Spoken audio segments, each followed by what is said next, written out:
வாருங்கள், அவர் உங்களுக்கு ஆண்டவர் அவர் ஜெபம் பண்ணி ஒரு அற்புதத்தை வாங்கி தருவார்னு சொன்ன உடனே அந்த நாகமான் அங்கே வருகிறான். குஷ்டரோகத்துக்காக 7 முறை அந்த ஆற்றிலே முங்க சொல்லுகிறான். முங்கின பொழுது சிறுபிள்ளையின் மாம்சம் போல அவன் சரீரம் மாறுகிறது, சுத்தமாகிறான், சுகமாகிறான். உடனே அவனுக்குள்ள ஒரு எண்ணம் வருகிறது, எப்படி ஆகிலும் இந்த தீர்க்கதரிசிக்கு நான் காணிக்கை கொடுக்க வேண்டும் என்று பொண்ணு பொருள் எல்லாம் பணத்தெல்லாம் அள்ளி கொண்டு வந்து தீர்க்கதரிசி ஆகிய எலிசாவுக்கு கொடுக்கும் போது தீர்க்கதரிசி சொன்னாரு, இன்னும் இல்ல, எனக்கு வேண்டாம், நான் வாங்க மாட்டேன், காணிக்க ஓன்ட்டேன்னு அவன் தள்ளி விடுகிறான். இதுல என்ன நாம் புரிந்து கொள்ள வேண்டும் தெரியுமா? காக்கா கொடுக்கறத கூட நான் வாங்குவேன், கர்த்தர் சித்தம் இல்லாம யாராவது கொடுத்தா வாங்க மாட்டேன்.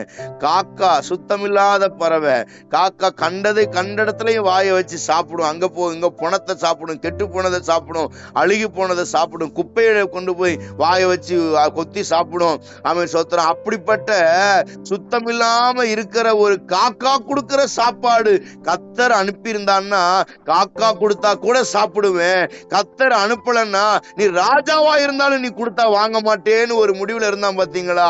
இதுதான் நீதிமான் செய்கிற காரியம். இந்த கால வேளையில அருமையான தேவனுடைய பிள்ளைகளே, நீ யாரா இருந்தாலும் பரவாயில்ல, நீ எவ்வளவு நீ பெரிய பணக்காரனா இருந்தாலும் பரவாயில்ல,